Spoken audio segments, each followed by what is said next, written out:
Coming up next on this special edition of Arizona Horizon, journalist Charlie Rose is honored as this year's recipient of the Cronkite Award for Excellence in Journalism. We'll hear his acceptance speech next on Arizona Horizon. Arizona Horizon is made possible by contributions from the Friends of Eight, members of your Arizona PBS station. Thank you. Good evening and welcome to Arizona Horizon. I'm Ted Simons. Every year, ASU's Walter Cronkite School of Journalism and Mass Communication recognizes a top journalist with the Walter Cronkite Award for Excellence in Journalism. This year's recipient was Charlie Rose, a co-anchor of CBS This Morning and host of an interview show that bears his name here on PBS. In a few minutes, we'll hear what Charlie Rose had to say about the award, but first, here's more on his career. Welcome to CBS This Morning. I think he's the best interviewer in television today. There is no one in journalism who has mastered the art of the question better than Charlie Rose. Nobody works more than Charlie. Nobody works harder than Charlie. There is a constant to Charlie's journalism. Always fair, always insightful, always informative. He has unique, unrivaled vision and a passion for people. He's given us this gift of talking to the most important and interesting people in a way that helps us understand what's happening. He comes to the table every morning curious about the world, curious about people that we're going to be interviewing, and I think that's really at the heart of what makes Charlie Rose so great. When you honor Charlie Rose, you honor the best in American journalism, whether it's his many years on PBS, his mornings on CBS, or his long collaboration with Bloomberg News. He has become essential to our understanding of what's going on in this country and around the world. Nobody over time has talked to more people about more things than Charlie Rose. Wait a minute, because you want to draw a line and say this is crime and this ain't crime. No, I don't want to draw any lines. I just want to speak about the specific instance of that murder for which you're in this place now. All right, say what you have to say. I'm asking. I met him 24 years ago. He told me about what he wanted to do. Here was this tall man with a black curtain, what eventually would be a little oak table, and an idea, which is conversation. The art of conversation. That when there's no bells, there's no whistles, there's no special graphics, that you just feel riveted. Watching Charlie Rose in action is like watching living poetry. And he's brought around that famous oak table a wide-ranging group of guests for some of the most interesting conversations ever brought to television. If you look at the Charlie Rose show over all of the years, I don't think there's a body of work as impressive. But in many ways, he's been archiving history. These wonderful interviews will be as big a piece of history as the moments themselves. The art of conversation and making that human connection is everlasting. I was fortunate enough to be in a position as chairman of CBS News to put Charlie on CBS This Morning and to hire him to do that. And I think at first people weren't sure why that would be, because he's sort of, I think, guy from PBS who's a very good interviewer, but morning television. We're following breaking news from Greece. Putting Charlie Rose on that program explained immediately to the audience that we were serious. We were going to do real news in the morning. Providing more supplies in support of Assad, so it's now more difficult to get rid of Assad. That may not be the case. The more the political discourse is a bunch of sound bites and glib comments, the more you come to appreciate Charlie. That's not what he's about. He's about the way people really talk to each other. He's about the way people think. No matter who he interviews, he seems to be on this quest for finding what is that single strand of DNA that exists in every person at the top of their game. That's the genius of Charlie Rose. Nobody does a better interview than Charlie Rose. And he makes it look effortless. That's what I marvel at. He makes it look so easy. How does he do that? 3 things I've learned from Charlie Rose about how to do an interview. He's the planet's best interviewer. First, have a strategy before the interview. Second, listen to the answers. And third, be curious. You know, the thing about Charlie is he can play at the complex level, but he never forgets to ask the simple question that every viewer wants to know the answer to. We interviewed Vladimir Putin last month, and I was with him for that. And that's a producer's dream. When you have someone as good as Charlie Rose asking the questions of someone as tough as Vladimir Putin. You have a huge fear of no strong government. That's the fear that Vladimir Putin has. What I loved about that interview is that they were equals. He wasn't intimidated. He asked tough questions, and he asked smart questions. He knows how to get information out of people. It's amazing what they say to him in interviews. I heard that you do a very decent Charlie Rose. I do. Let's start I us did off Charlie with that. Rose. He has two speeds, which is what he starts the show off like, "Hello, everybody, welcome to the show." It's all this. Yeah. And then when you go, "Now, what do you do?" What's it like to work with Charlie on a daily basis? It's unpredictable. He's a little naughty. He can be quite mischievous, and he's scary smart. So you combine all of those together, and you got yourself one hell of a guy. I think he never takes for granted how lucky we are to do what we do and to explore and to adventure. And he's a bit like a kid that way. I don't think that you'll ever take the kid out of Charlie Rose. Who knows who'll show up in our celebrity ball pit? Hello! Why PBS? Why 20 years on PBS? Are they the only ones who can afford a set like this? That's true. He is lightning fast. He loves to run, he loves to play, he likes to race. He has a Vespa, he has a sports car, he plays tennis, he plays golf, he prepares. He likes to dance. It's exhausting, but we love it. Even though Charlie Rose has the emails of, presidents and prime ministers and kings and queens, he really just is a boy from a small town in North Carolina who learned to drive on his family tractor. His parents owned a store called the Rose Gin and Supply Store, and Charlie Rose once told me that he learned his curiosity about people and his love of people by talking to people in his parents' store. And so I think that truly is at the heart of Charlie Rose. Nobody I know has been more consistent about what he wants to do with television than you. And my question, and you've been doing it a long time, what is there about this job that you want to keep doing? Why do you keep doing it? It makes me want to do it better. But why do you want to do it? Because I can't think of anything.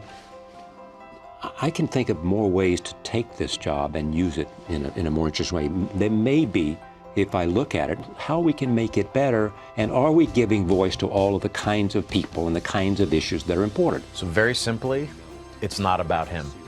He books interviews because he's genuinely interested in what these people can add to the discussion of helping to understand our world. And that was what Walter Cronkite was all about. This is a perfect pairing. Walter Cronkite was the most influential journalist of his age. Charlie Rose is the most influential journalist of this age. He epitomizes the best values of CBS News the way that Walter Cronkite epitomized the best values of CBS News.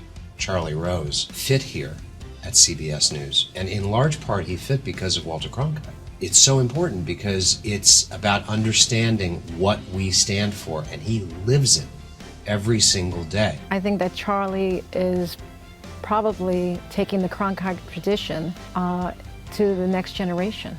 So Charlie, a heartfelt congratulations on winning the Cronkite Award at ASU. It's a place that knows how to produce the next generation of Charlie Roses.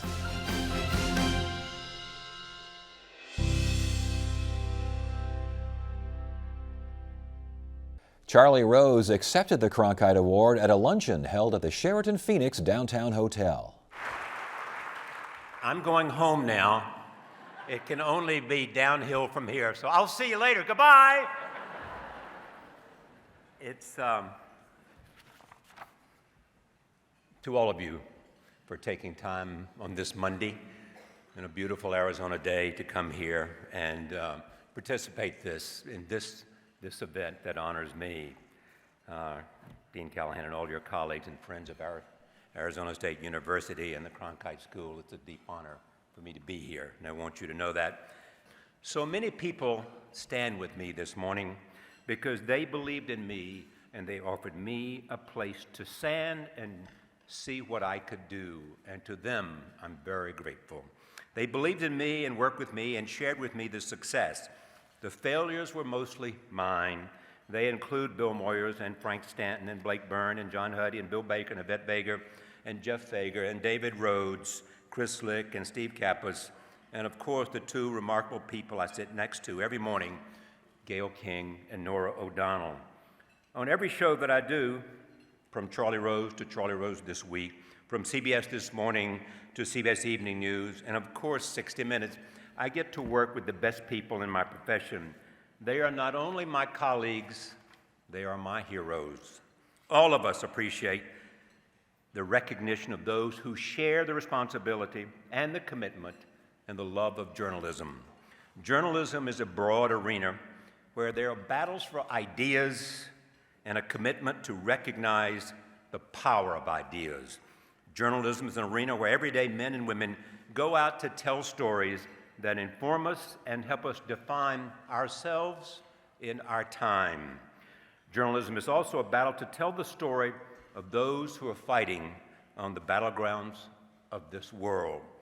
I believe, as Teddy Roosevelt said, the credit belongs to the man who's actually in the arena, whose face is marred by sweat and blood, who strives valiantly, who errs and comes short again and again because there is no effort without error and shortcoming, who knows the great enthusiasms, the great devotion, spends himself in a worthy cause, who at best knows in the end the triumph of high achievement, and at worst if he fails, at least fails while daring greatly, so that his place should never be with those cold and timid souls who have never tasted victory or defeat.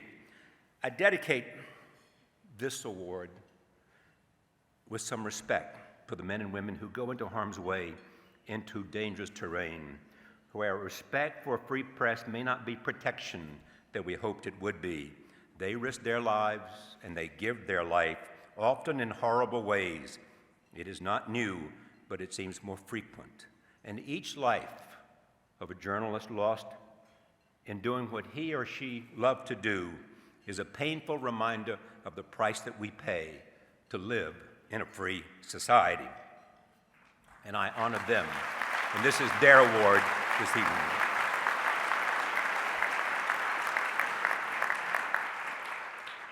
I appreciate this honor deeply because I knew Walter and interviewed him, and so very proudly worked with him at our beloved CBS News. He was one of those, along with the group known as Murrow's Boys, who saw the horror of war during World War II, as did so many at CBS News in Korea and Vietnam, Iraq, and now Syria. While Walter reported the news from locations around the world, he also became and defined a new role in anchorman and journalism. He was the managing editor and the anchorman. No one since then, nor since the time that he was with us, was like Walter. He was there for us at memorable moments, pioneering space flights, man on the moon, the assassination of President Kennedy. Who can ever forget Walter taking off his glasses with tears in his eyes and telling us of a president's death? He had the trust of a nation, and trust and believability is the most important qualities a journalist can have. When he reported from Vietnam after the Tet Offensive, it was President Johnson who said, "If I've lost Walter, I have lost the war." But he was also a man, those of you who knew him know, of high spirits, who loved a good time on Martha's Vineyard and a great sail on his boat on assignment. So the jokes became, "Where is Walter?" And the answer, on assignment. So this place, the Walter Cronkite School of Journalism and Mass Communication, has a high standard to adhere to, a journalism school in his name. So the Cronkite Standard stands for all the things that all of us who work at CBS News believe in, and also all the people who work here at the Walter Cronkite School. My friend Bob Schiefer, who won this award, had worked with Walter in the Evening News along with Dan Rather and Marvin Kalb and Roger Mudd and many others, and then anchored Face the Nation. He said this to me about this school before I came. He said, "This is a very important place. This is a place where they do something unique and different, and you will be honored to be there, and you will be pleased to know them." And Bob Schiefer spoke the truth. It has been a great pleasure for me to be here with you and to understand you. And to stand here and recognize and receive this recognition is a moment for me to pause and think of my journey and how lucky I am to wake up every morning and ask myself, what new adventure awaits me today? I was born of curiosity and exercised and honed it from the time that my father had me work in a small country store. And my way in, the only way to connect was to ask questions. And the better the question, the more informed the question, the more respect I received. And it still is that way today. Curiosity has been my best friend. Questions have been my power, and conversations have been my ticket. When I wrote a mission statement for Charlie Rose on September 24, 1991, 24 years ago, I said this: our mission is quality, range, wit, passion, and caring for our work, for our audience, and for ourselves. Our means are to maintain our focus, reinforce each other, and to demand the best. Don Hewitt said he had a four-letter word for the success of 60 Minutes. Tell a good story. What any 60-minute viewer knows is they tell a good story through great interviews. At the essence of any good story is a dramatic, compelling interview. At the essence of a good interview is a contact between the interviewer and the interviewee. It is central to good storytelling as dialogue is to good playwriting. It is through that journalistic endeavor, the interview, that I said to my colleagues 24 years ago, we will make our mark. Through the craft of the interview, we will engage people about their lives and their work and their hopes and their dreams. And through the expansion of the interview, we will explore our conflicts and failures as a community. We want our interviews to have life and intimacy and humor and texture and soul, to be evocative of people's memories and their dreams and their cherished moments and their deep misgivings, to be genuine and unembarrassed about our curiosity, genuine and unembarrassed about our curiosity, to talk about people and what makes them tick, to reflect intelligence and preparation and spontaneity, to be open to experience, to engage at different speeds, sometimes evocative, sometimes reflective, sometimes aggressive, but always curious. I met yesterday with students here, and a remarkable group of young men and women they were, and I listened to their questions, and we talked of many things. Their questions caused me to remember many of the reasons that I too had gone into journalism, from the law, as it has been pointed out. Lawyers throughout the country now thank me for that, as do bankers thank me for not being a banker. But they helped me remember what I'd learned, what things made a difference to me. And the thing I have learned is it is about questions, and short questions are often the best. Who and what and when and why and how. And often the second question is even better. Yes, but you did. Yes, but you said. Yes, but you didn't. Yes, but you promised. In questions, a rule that many of us abuse is less is more. Think of these questions, from self-image to obsession to dreams to earlier moments. It is the stuff that families and friends talk about all the time. Questions that inquire about these basic qualities are always there as a standby. So questions were my ticket, but writing became my quest. Charles Kuralt, my fellow North Carolinian, the man who brought On the Road to the CBS Evening News with Walter Cronkite, and one of Walter's favorites, said, when you pass a writer in the halls of CBS News, you stand up and salute.